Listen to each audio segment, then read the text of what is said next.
So my name is Danny Bielik, as Christian said, and I'm the president of the Digital Education Council. I'm based here in Singapore. So I think that most of you are based in Asia, so hopefully this is a convenient time for you. I'm originally from Australia. So this presentation is designed to do a number of things. First, help give everyone a bit of an understanding of our approach to thinking about the use of artificial intelligence in a higher education context. What we try and do is help people understand that this doesn't need to be overwhelming. This is not the first time a large technological change has happened in education. We've seen this over the centuries. What is unique about this is that it is starting in the hands of our students before coming into our institutions. So a quick myth to bust on this one. And that is that artificial intelligence is not intelligence at all. In fact, what it is it's a statistical model that we can apply to large amounts of data to understand it better. So we're very, very fortunate to have as one of our members the University of Kentucky and Simon Sheether, who was here at our summit in Singapore last month. Simon is one of the most cited researchers in the world because he co-developed one of the algorithms underneath machine learning that helps us to develop some of the tools that we have today. So we have really access to some of the best people. We research this sort of thing and we present it to our members and to aligned organizations like the United Board. But most importantly, what we try and do is make it very, very approachable, understandable, usable, and practical. So that's what I hope to do a little bit of with you today. Very big thank you to the United Board. I know I met a number of you a couple of months ago here in Singapore, where Alessandro, our Chief Executive Officer, did a presentation. I was there at the back of the room as well, and I met a number of you, and it's my pleasure to meet anyone anytime you happen to be in Singapore. So with that, let's get started. This is going to be too fast for you to take notes, so don't. Please sit back, relax, take it in, and we'll make these slides available after the session as well. I'm going to get you an updated version, Christian, so you can circulate it. So let's just see if we can understand a little bit about what it means to be ready in this sort of environment. So this is a traditional route through education. This is a traditional 3- and 4-year degree model that we're all used to. And we start at this area where we admit students and then we learn some knowledge, get some skills, get exposed to industry a little bit, and then graduate. And the idea of this route through education was historically to say we take somebody who is not ready for employment and make them ready for employment. What we're finding now is that there is this gap at the end, and this gap we call the employability and skills gap. And this is the difference between the education that we can provide in higher education and the needs and demand of industry. And this is a challenge. And in fact, what we're finding is that this challenge is growing. So our ability, the need of industry goes up like that. The skill needs of industry changes at a very rapid rate, and that rate of change is now increasing as a direct result of artificial intelligence. So artificial intelligence in industry means that the skills needs of industry are changing very fast. But if you think about the way that in our industry, in higher education, we reform our products and services, we reform our ability to deliver teaching and learning. It sort of goes like this. So you end up with this misalignment, this gap in between the needs of industry and our ability to respond. So let's have a think about what the macro environment looks like and how some of these changes are happening all at once. And so we try not to talk too much about the problems associated with these because I think enough people do that. So we talk about the opportunities as a result of some of these sorts of things. So, and the opportunities for us as higher education practitioners. So we think about the demographic changes, and we're seeing these changes happen all across the world, but in different ways. So demographic changes that we see in developed markets, and I think, of course, of the Anglosphere because I come from Australia. Countries like Australia, the United States, the UK, Canada, Singapore, certainly, and even countries like Japan, Taiwan, Korea. They're they're having this shrinkage of the college age population pool. So the number of people who work in the productive population is decreasing as a percentage of the overall population. Of course, we're aging, people are getting older, we're living longer. That's great. But the pressure is on the shrinking pool of working age people to make up the gap. And in places like China, that's starting to happen increasingly. But of course, due to the population size, it's an outsized challenge for them. India, we're seeing something slightly different. India, of course, is another massive population, largest population in the world. And we've seen this large group of young people start to move through, and they have a completely different challenge. So the big population bubble of mostly male workers in their, we were talking about this 10 years ago, and they were in their teens, the big population bubble. And we said, well, there's a great opportunity to have a demographic dividend, if only we could deliver good quality education and skills to them. Well, we've been unable to do that. And so now we have these workers who are coming through, and they're trying to get into the workforce, and they're unable to provide this productive force in Indian society, or into the rest of the world, because we've been unable to do that. So we're trying to play catch up with skills as a bit of a rearguard action. We, of course, see these big economic changes, some of which are being caused by demographic changes, but we're about to see a large change of that happening. We're seeing reshoring, we're seeing fragmentation of markets, deglobalization, all those sorts of things. We're seeing social changes that are happening around the world. But in the world of work, we're seeing this big shift to a skills-based workforce. And of course, these skills that are needed in 5 years' time, in 10 years' time, are going to look markedly different to the last 10 or 20 years. And it's really up to our sector to address, or help industry, help governments, help society address some of these sorts of things.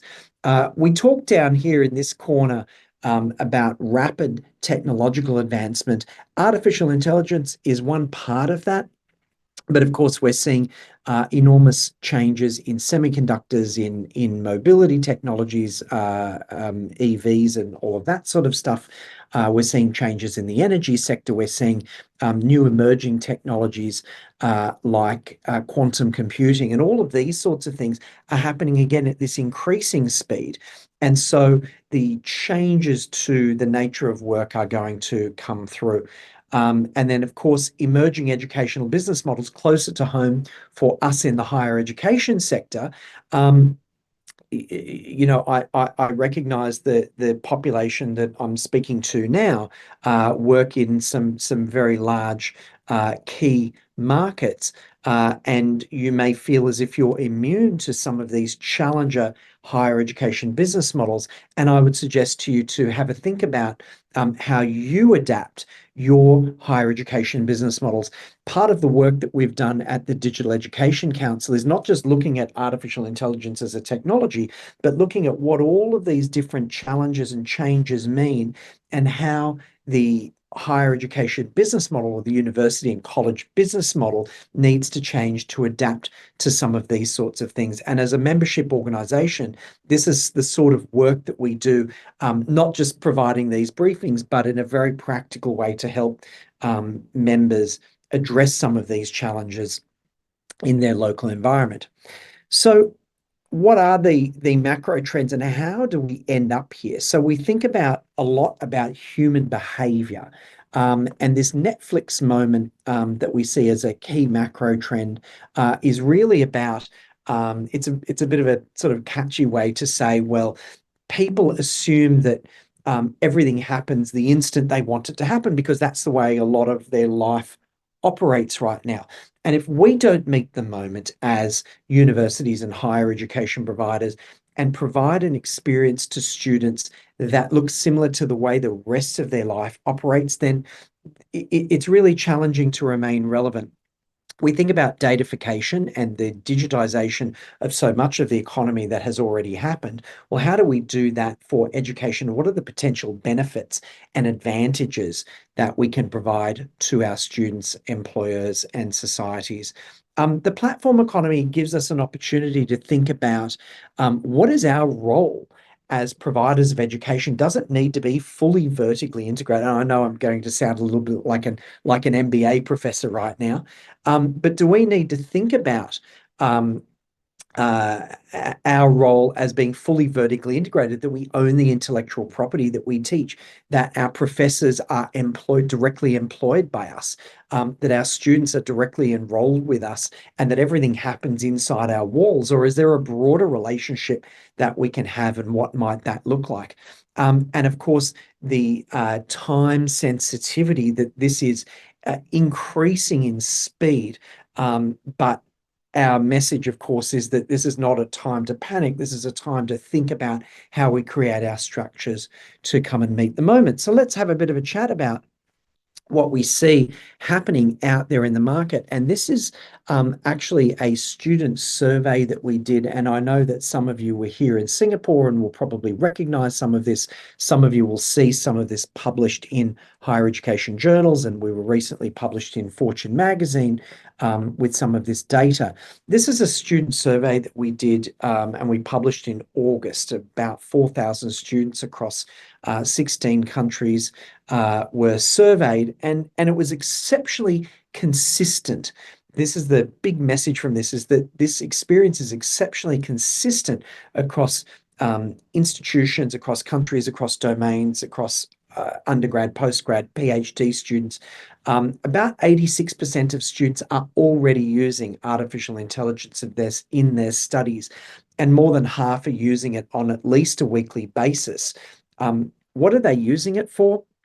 Well, no surprise, if you're really looking at the artificial intelligence market, you'll see that there's this big shift. The big companies like OpenAI are now starting to produce search layers on top of their large language models, because people are starting to use it more than anything for search and returning results that are contextual to what they are looking for. So rather than going to Google and getting access to a bunch of websites, I actually just want the information. I want you to tell me the answer to my question. And of course, we also see other uses. We think that this check grammar is probably overrepresented in students, because a lot of students are studying in languages that are not their first language. So they use grammar checkers to help them, like Grammarly, of course, to help them do those sorts of things. Students at universities are saying increasingly that they just don't feel ready, right? They're using AI, and they're making huge inroads into changing their behavior, but actually we don't feel as if we have sufficient skills and knowledge. And really importantly, we as students don't feel prepared for a future workforce that heavily utilizes artificial intelligence. And we see this gap as actually growing very quickly. Increasingly, they're saying that students want to use artificial intelligence, but my university doesn't effectively integrate AI, and it's really not meeting my expectations, because you're supposed to be helping me prepare for the future, but in fact, you're not helping me prepare for the present either. And we recognize that, back to what I was saying earlier, that this is starting from the consumer level. So a lot of this is being driven from the bottom up, from our students using these tools, rather than institutions imposing these tools on our students. So this is a groundswell result, and we're seeing this in some of these numbers. So students are saying, well, we asked them, who do you think should be responsible for helping prepare us for all of these things. And they're saying that we really want the universities to help increase our use of AI in teaching and learning. So we want you to train us for the effective use of AI tools. And they're also asking not just for guidance, but they're asking for training on the effective use. Not only do we want you to give us the rules, but we want you to train us how to use it properly and effectively and to understand what gets generated out of it, how these things work. They really want the universities to help them do the literacy training. And they also want improved guidelines. So this chart is a distillation of the the awareness of AI guidelines. So if your university has guidelines, a lot of your students are saying, well, we don't know, we can't find them. And when we do find them, that we find the comprehensiveness is not there, that it's actually not really providing me with a sufficient answer for what I'm looking for. And if we actually look at the bottom quartile down here, we find well over 70% of students down here in this bottom quartile. So we call those people somewhere in between the confused mass and the loss. And we're deliberately a bit provocative with some of the language that we use, because as some of our members say, quite rightly, universities are not sufficiently uncomfortable. And they should start to be a little bit uncomfortable. We should be uncomfortable because our students are asking and demanding these things from us. And so how do we help meet the moment on this sort of thing? So let's have a little bit of a chat about. And by the way, this survey is downloadable from our website, so you can go to digitaleducationcouncil.com. It's free, and the entire survey, all 20 something pages, is available for your use. And we welcome you using them. So how do we start to prepare about this? So our argument at the Digital Education Council, and this is what we've been presenting to our members over the last few months. Our members, by the way, are mostly universities, vocational and higher education institutions from around the world. And we are not just an organization of rich American universities or rich European universities. We have a number of United board members who are also members of ours as well. Particularly think of, I'm sure you all know, Father Bobby from Ateneo de Manila, but we have universities from literally everywhere in the world, from South Africa to Romania to India to the Philippines. Of course, the Americans, Canadians, and Australians are in there as well. So being such a broad organization, how do we help institutions of varying situations, capabilities, maturity, languages, all of these things prepare? And that's through governance.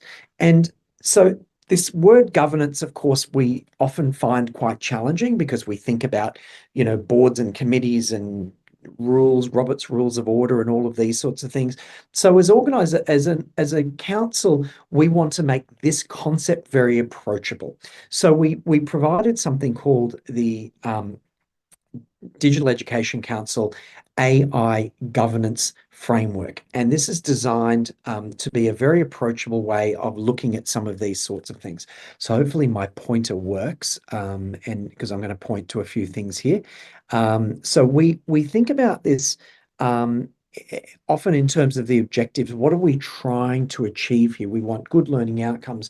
We, of course, want research and teaching excellence, skills and competencies, and organization efficiency and growth. So how do we build governance pillars so that we're not creating a new bureaucracy inside our organization, that it works with the structures that we already have? So we think about it in terms of a series of pillars around the way that we use it, the role for people, our existing internal structures with clear accountability.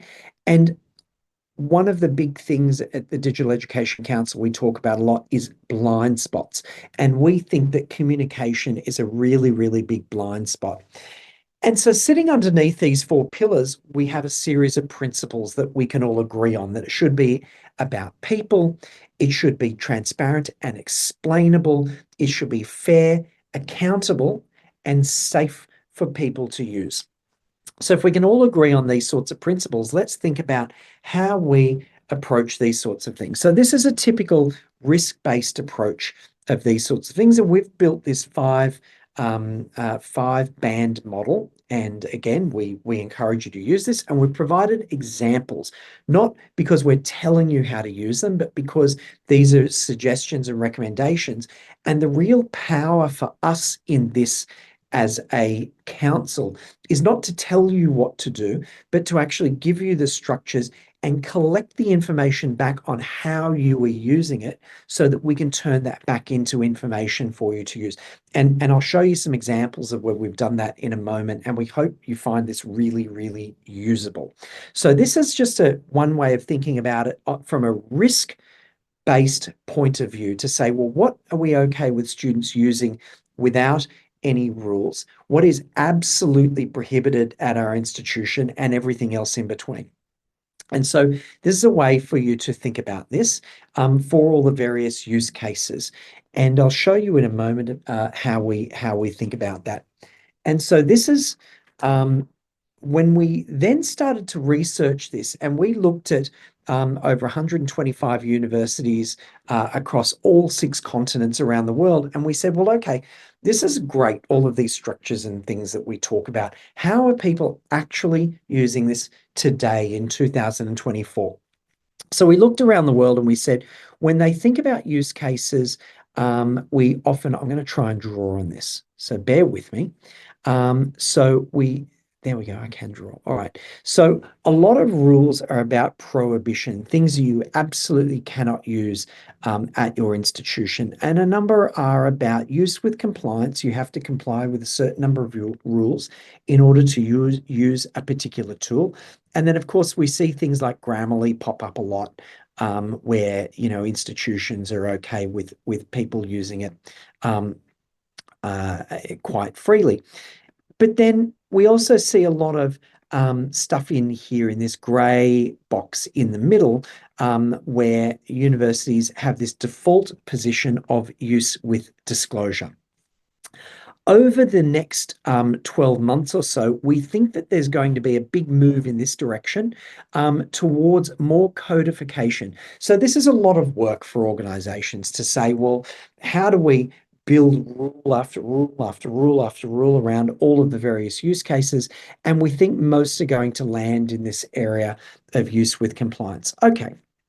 So we've all probably had this conversation at our institution, and I've probably just increased your stress levels a little bit. So let's try and get away from this a little bit and think about, okay, so if we then think as an organization around, the negative impact in this risk-based view, because we're all trying to mitigate risk around the use of artificial intelligence, can we also think about how do we start to embed this into our organizations and create a positive impact through the use of creating rules around allowing the use of AI tools, encouraging the use of AI tools, or even mandating the use of AI in teaching and learning. So if we're going to go through this process of starting to think and form committees and create policies and all of these sorts of things, can we, at the same time as thinking about the risk to the institution, can we also think about the positive impact using these same structures? And so we're encouraging our members to do that. And so how do we start to have these conversations inside our organizations? And what we do is we also provide a few examples, and these are completely clickable. And so when you get a copy of this, you'll be able to click on them and have a look at what we think are some of the best practices. And we really break it down into 4 main things. So as we embed AI into teaching and learning practices, these 4 main practices. The first is to understand, what is AI? Exactly what I was saying at the beginning. Let's bust some myths. Let's call it out. Let's talk about it as a statistical model, which is what it is. Great. Okay, so we've been using computers for a long time, and this is the next iteration, and this is how we use technology in a different way to understand information and understand the world. So how do we help students understand what it is? Then how do we use it? And this is an important part about how we structure the input. You're not going to get a good answer unless you ask a good question, right? Because it's a mathematical, it's a statistical model. It works based on math. And if you put the wrong numbers in, you definitely get the wrong numbers out. So if we put the wrong structure in, we get the wrong information out. So how do we help our students structure that input?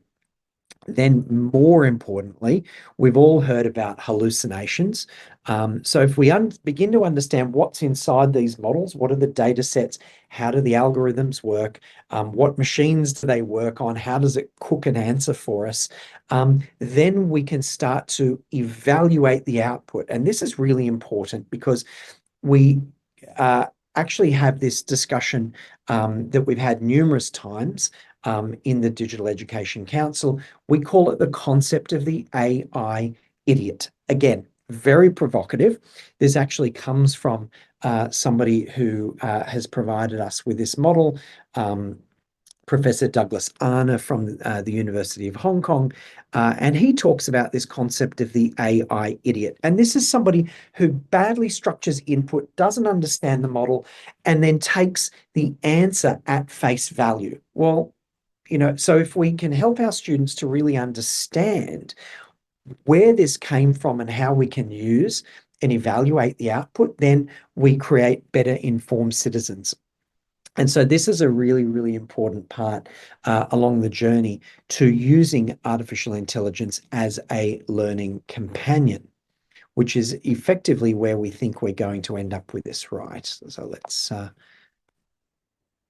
there we go. Right. So we created a series of tools for our members to use. Please don't be overwhelmed by this slide.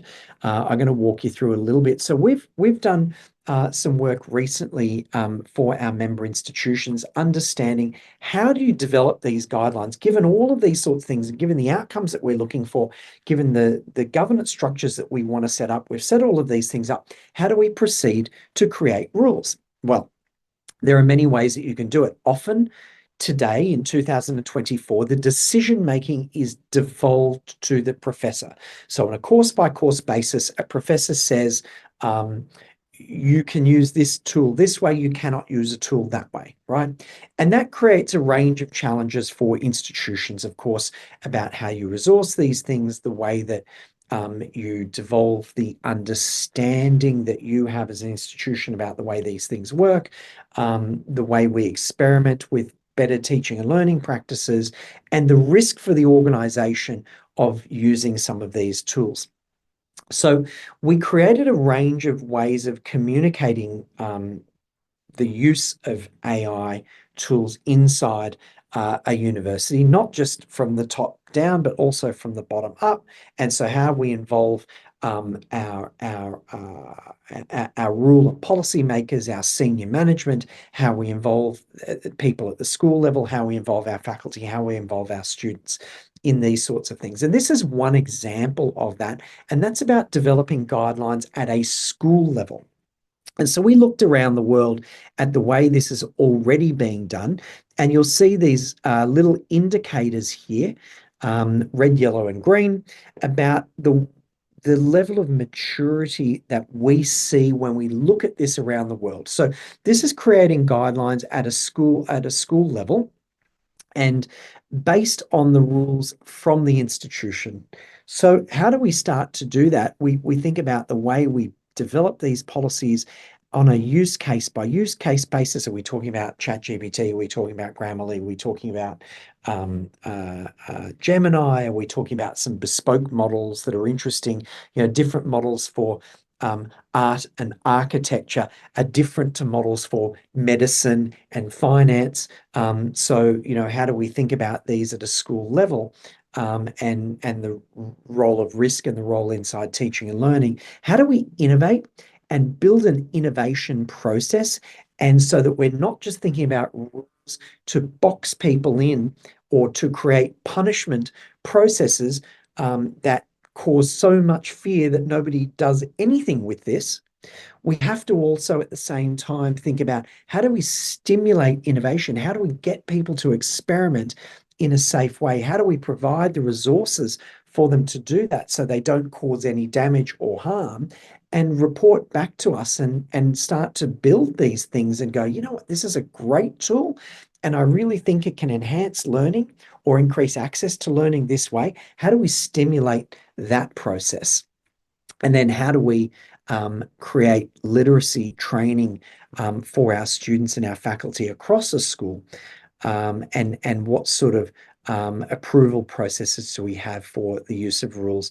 So again, this is a way of you thinking about as you're building tools and guidelines inside your institutions, something for you to think about. Now, we've done this at the school level, at the student level. We've done this across institutions, and we've provided comprehensive guidelines around these to our members as well. But I can't include those here, and I don't want to do that because it will make it a little bit overwhelming. What I'm trying to do here is help you with the story about how we can start to build these frameworks and structures, and then how we can start to apply them. So this is one example of the way that we can do that. Then, once we start to build these processes and we start to train our staff and we start to build some policies and rules around these sorts of things, we now need to start to talk to people about them. So, of course, as institutions, what I really want to get across with this slide here is to get you to think not just about the traditional things that we do as institutions, about talking inside our walls. This is typically what we do as education institutions. We talk inside our walls to our faculty, to our students, to our staff, to our researchers. We're good at this, right? Sometimes we're not so good at it, but this is what we're used to. We have a slightly different challenge with artificial intelligence because broadly, if you ask the person on the street or mums and dads or legislators in Parliament or in Congress, what do you think of when you think of higher education and artificial intelligence? Broadly, the answer will be AI equals cheating. And if they think we are using AI to cheat and our students are using AI to cheat, then we start to have a social license problem as an industry. So more than developing a communication strategy with our instructors, our students, our researchers, our staff, and having feedback mechanisms with all of these people, we're used to doing this. We now need to build our muscles around communicating with legislators and regulators, with industry and employers, with prospective students, and the community more broadly, including parents and prospective students. And how we do that is really, really important. So there's an opportunity now for us as an industry to be able to collaborate on some of these communication objectives so that we can help guide policy and decision makers, and we can guide the narrative that's happening out there in the community, so they don't begin to think that as we start to adopt these AI tools that we are using them to cheat and our students are using them to cheat. So there is a real opportunity to be able to do that. And it's part of the work that we're doing as a Digital Education Council, helping institutions to be able to do that. But I hope you find that slide particularly useful as you start to develop strategies, governance structures, policies, and then your communication strategies as well. So when we talk about the way we talk about all these sorts of things and concepts and whatever, how are institutions today in 2024 starting to use this already? So we actually did a survey, a piece of research, and we have a great research team at the Digital Education Council, and they looked at hundreds of institutions across dozens of countries. I think it was like 26 countries across all 6 continents, and it's not just in the Anglosphere as well. So we looked at countries that don't speak it. It's more difficult to find information, but we've been able to do that.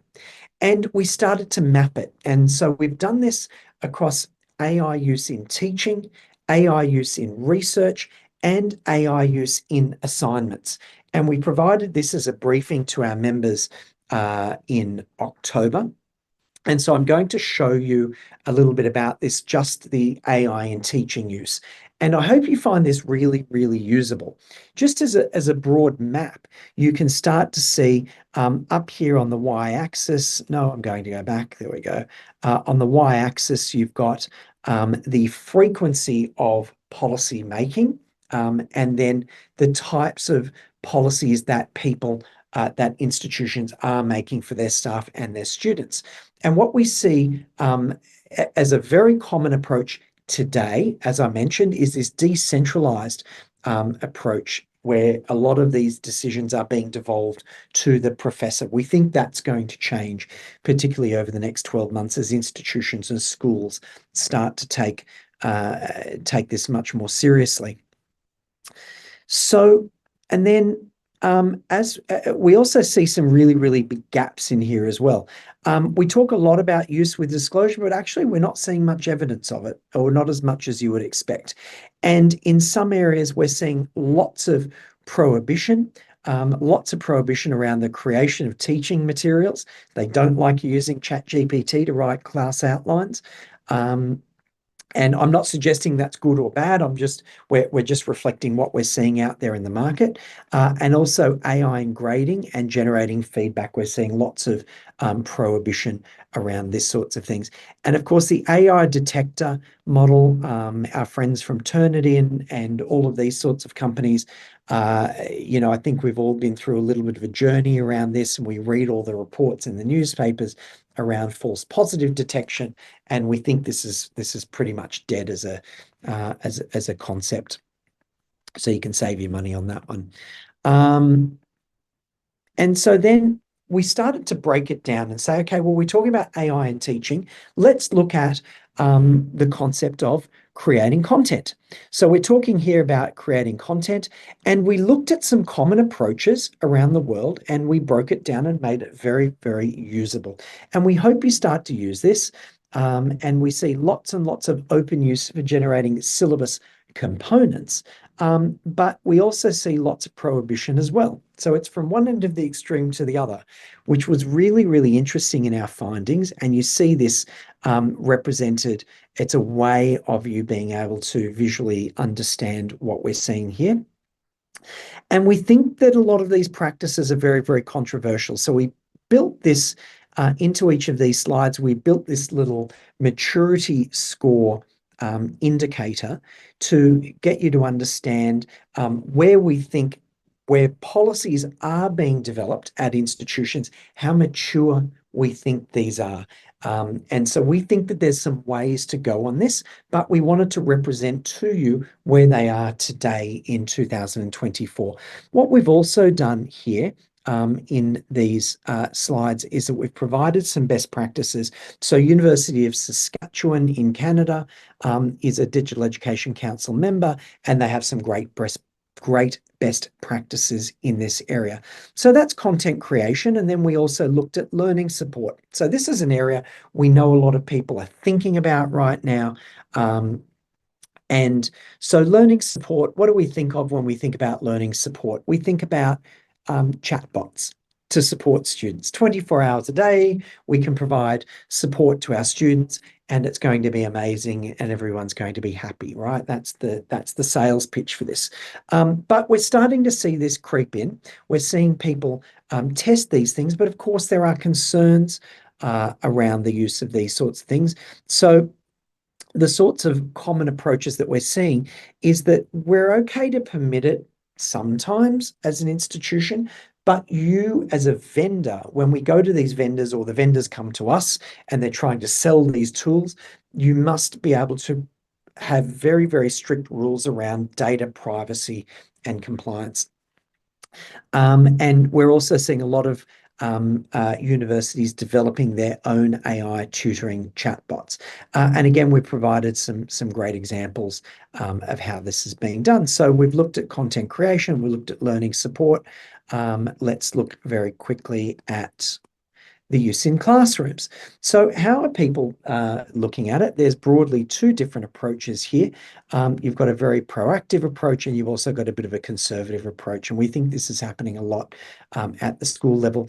This is exceptionally low maturity. This is very, very, very early days. So if you're not already using it in your classrooms, don't panic. Not many other universities are either, because they obviously have concerns about the cost of these things, about the efficacy, about privacy, about all of these sorts of challenges. So we're starting to see this, but it is very, very early days around the use of these sorts of tools. And then grading and evaluation, we start to see the red and yellow traffic lights here, lots more around this. And so the sorts of rulemaking that we're seeing is about this. Now, we talk about protecting student privacy. Why? Because often these tools are sold to us by third-party companies. Where is the data stored? How is it being used? How is it being shared? How secure is it? All of these sorts of things are concerns that institutions probably quite rightly have. So that's why we're seeing lots of either use with compliance or prohibition around these sorts of things. So not to frighten anyone here, but we think that this is a bit of a landscape of what the use cases are in higher education today in 2024, and we've broken them down into some of these use cases. And again, this is just a bit of a reckoner for you to use. And it's a lens for you to think about how can you look at and structure the sorts of things that you're already doing in your institutions to start to have some intelligent conversations. We're also very conscious that this is a 2024 view of the world. 25, 26, and 27 are going to look quite different. So it's our job, of course, to help our members stay on top of these things, and we're very grateful for the relationship with the United Board, and we can certainly try and share some of these sorts of things. So I know that's a lot, and I've done that in about 45 minutes. There's enormous amounts of things there for you to digest and consider. Those slides will be made available to you. I have cherry-picked some of these out of a series of briefings that we've done over the last 6 months or so. I'm always very happy to have conversations with people. I enjoy it. Here is ways that you can get in touch with me. And with that, I'm going to hand it back to Christian, and happy to take some questions. Thank you, Danny. I think it was a very, very informative, and then we learned a lot, I think, right? So I think we have some Q&A question and answers here, some questions that the participants have asked here. So one person asked, what role does AI play in automating administrative tasks to give educators more time to focus on teaching? It's actually a really, really good question. So there's a couple of angles to that, right? So when we think about administrative tasks, we think about the admin that teaching and learning practitioners do, and we also think about the admin that universities do. So I think I'm always a little bit concerned about saying a new piece of technology is going to be the world's greatest time saver, because I've been hearing this, I'm sure we've been hearing this for centuries, about new technologies. And in fact, typically what new technologies tend to do is that, yes, they increase human productivity, and they often cause our lifespans to get longer. We have happier, healthier, better lives. We live longer. That's fantastic. There are unintended consequences that come as a result of these as well. But often the dream doesn't necessarily match the thing.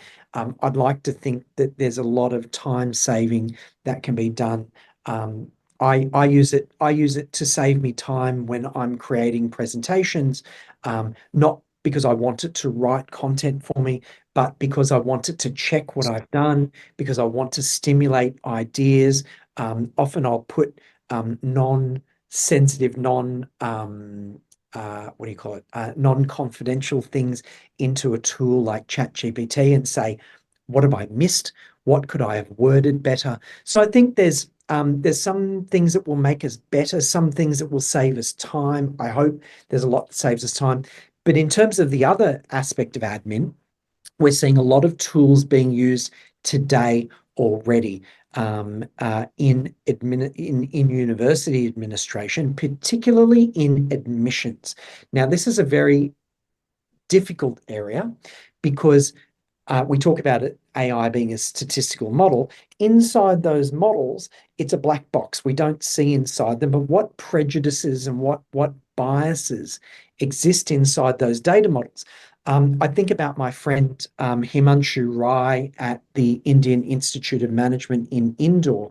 He presented at our summit last month, about 3 weeks ago. Sorry, earlier this month. And he said that I think they have around about 500 places at their institution, 300 places at IIM Indoor every year, but they get around 500,000 applications or some stupendous number. And how can you deal with that volume of applications unless you use some kind of digital tools? Well, they're starting to look at some of these AI tools to help them decide who are the lucky few that are going to be admitted to the university. But they have to be very, very careful to make sure that it doesn't all of a sudden skew one way because there's a bias inside the data model. So yes, it will help in automation. Yes, I think there will be some time saving. I think there'll be a lot of process improvement, but we have to be careful for unintended consequences.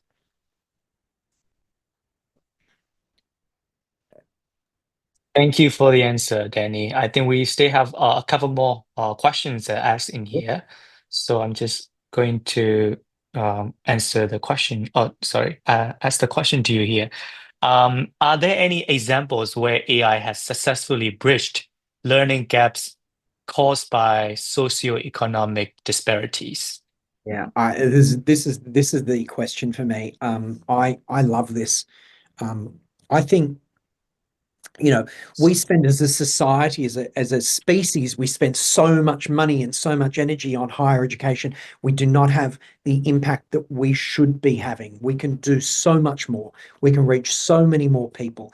I had this fantastic discussion with another very good friend of mine, Ajit Chauhan. Ajit is the chair of Amity University Online, a massive university in India with hundreds of thousands of students. And they're using AI to try and just reach more people and provide education to people that you couldn't have done any other way than to be able to use artificial intelligence. The caveat to that discussion is that we know AI is not perfect, it's far from it. And it's not intelligence, as I keep saying. So we have to be very comfortable that as we do that, if we want to reach more people with a good learning experience, we have to be comfortable that sometimes it's going to make mistakes and sometimes it's just going to have to be good enough. But it's not going to be, it may not be as good as being admitted to a university, sitting in class with Professor Christian giving his lecture and getting feedback from the audience and having those sort of class discussions. Maybe as we use AI to deploy this to fill learning gaps, to look at socioeconomic disparities, to reaching more poor people, to reaching more illiterate people, to reaching more girls, that we are comfortable that it's not going to be perfect. But we do it because we have to reach more people. I think that's the example. But yes, there are things being done around the world. Amity is a really, really great example. I encourage you to go and have a look at some of the work they're doing. Thank you, Danny. We have quite many questions that asking in the Q&A session here. Another question is, have we considered the environmental impact of AI? in crafting university or school policies on AI use? Any environmental impact there is? Mm. Yeah, yes. And in fact, we have a working group on sustainability at the Digital Education Council, and it's being chaired by the rector of Western Sydney University, which is the #1 sustainability university in the world. This is an area we consider very carefully. We probably can't have as much impact on this as we would like. AI is exceptionally energy intensive. It is today. Will it continue to be in the future? I don't know. Of course, there's much promise. Typically, the trajectory of new technologies is that they become more widely available, they become cheaper, and they become more efficient as time goes on. We are at the earliest stage of this technology. It's very hard to access, it's a bit slow, and it's very expensive and very energy intensive. That is most likely to change as time goes on. We have to consider as a society, as an industry, how do we balance our consumption of resources against the impact that we can have? And is it better to consume some AI energy resources to educate 1,000, 100,000, a million people that way, rather than pouring concrete and building buildings and doing all of those sorts of things and having people go backwards and forwards on buses and diesel cars and all of this sort of stuff to and from campuses. So we have to balance these things off. At the moment, at this very earliest stage, I think you're right to be concerned about this. We are adding consumption to and not having as much impact and output as we should be for the energy that we're putting in. But I think that's only because we're at the very earliest stage of this.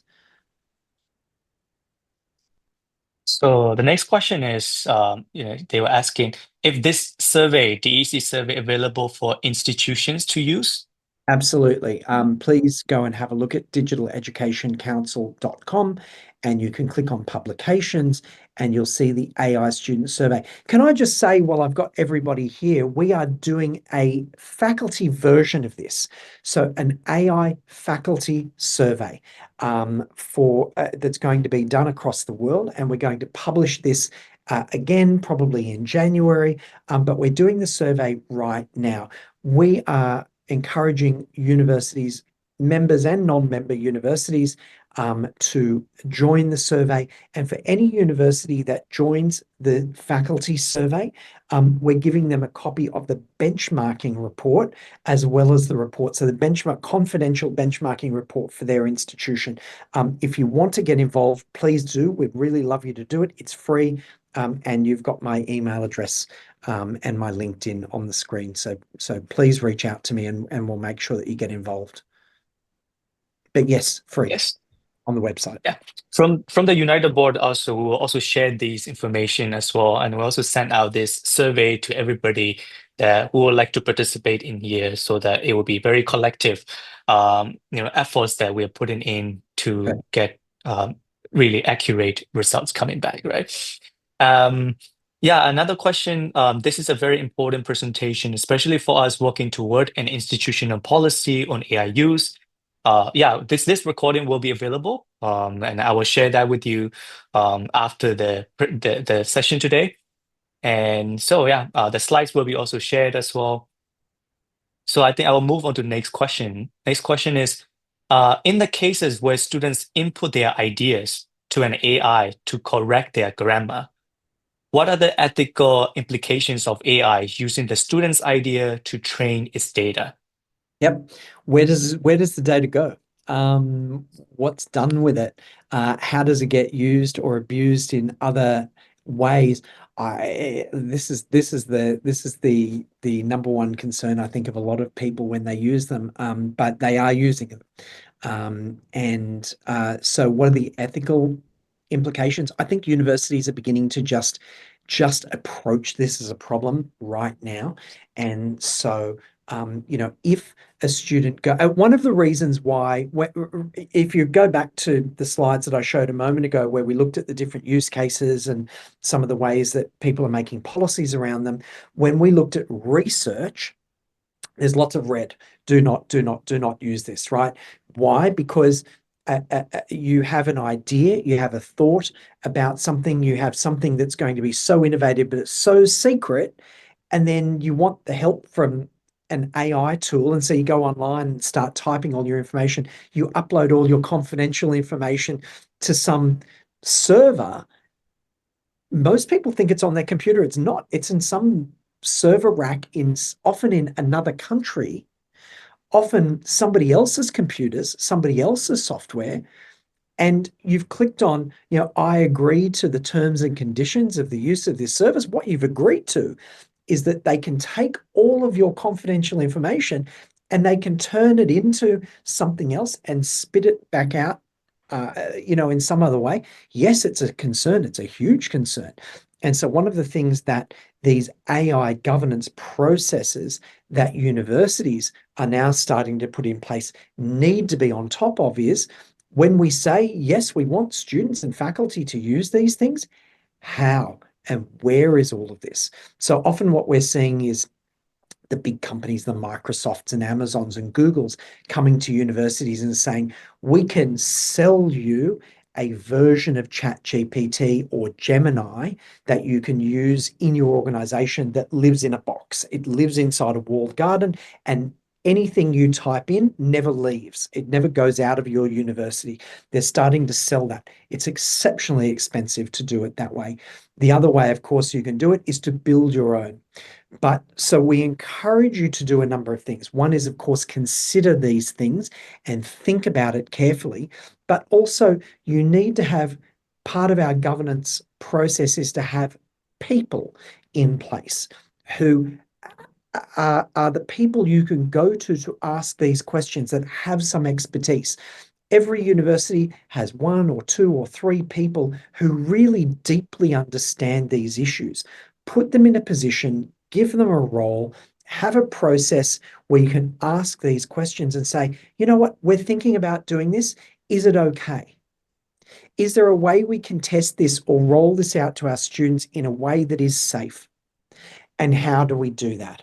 And let's do it and build it collaboratively, and then let's share that with our students and faculty. So it's a huge, huge issue, and you're right to be asking those questions.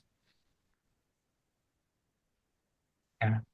Thank you, Danny. So I think maybe we have like 13 questions in total. So maybe could we go over like one or two more questions and You then bet. end this session today, right? So because we are a little bit over the time now, so I'm gonna go to two more questions. And the next question is, as AI tools improve in generating research papers and analyzing data, should we worry that the real value of academic research, like fostering curiosity and new ideas, might be lost or reduced? Um, I research is a really interesting area, right? Because it depends on what it is that you're researching. I think people who are in research really do understand the role for some of these AI tools. Um, in fact, at research, I think is probably the area of higher education where I'm the most bullish about the use of AI. This is my own personal belief. But our research shows that universities today are exceptionally conservative about the use of AI in research. But again, it depends on what you're researching. If you're doing a literature review on the use of some economic thing in various societies around the world, yeah, you might argue that this is possibly a very lazy way of doing it, or you're going to get a very poor quality result. But if you're using some of their new models like Google's DeepMind AlphaFold to develop a new protein or develop a new medicine or develop a new vaccination or a new treatment for a brain disease or a cancer, arguably you have to use it. This is a phenomenal advance in what human beings are able to do. And these are tools that these are the things we should be doing, or using it to research better ways that you can understand how cancers develop, or scanning MRIs for particular pathologies, or looking at ways that we can better future-proof our societies as the climate changes, or better ways that we can get buildings to stand up, or any of these sorts of things. I would argue that we're almost obliged to look at ways that we can really take a big step in the way that we conduct research in these areas. Yeah, thank you. So let me go to another question. Um, do you have use cases of policies on disciplinary measures when a student violated or used generative AI without declaring? Um, we haven't done that piece of research yet. We're looking at the way that policies are made, because this is a rapidly evolving area. Um, the way disciplinary action, I think right now, just anecdotally, very similar to the way that it's always looked for any kind of academic integrity breach, because what you're talking about is a potential academic integrity breach, right? And so I don't know that there's um, the disciplinary measures have really changed all that much. But the way that we think about it, the way we try and think about it, is often about we don't want to think about it in terms of things you need to stop or punish, because we think that punitive approach has a limited role as we approach these new technologies and things. So we built a model that we call the resilient educational value chain. So we think about, how do universities build resilience into their people and their processes and their students. And so everything from the documents that a student gives you prior to enrollment, to their identity, to curriculum development, to teaching and learning, yes, of course, assessment, credentialing, and alumni. And through that entire value chain, how do you build resilience into your organization so that when a new technology or new technique comes to challenge a part of that value chain, how do you thoughtfully bring yourself back to resilience within your institution's own risk tolerance? So we think about this in terms more of building your muscles and building your capability to have AI resistant assessments, to have a different approach to teaching and learning, to having a lot more group work and viva voces and presentations, rather than thinking about, well, we're going to just continue doing teaching the way we've always done it, and we're going to find new ways to detect cheating, and we're going to increase the level of punishment. So it's a slightly different way of thinking about it, about building resilience and building your muscles as an organization. And we think that's probably a more sustainable approach.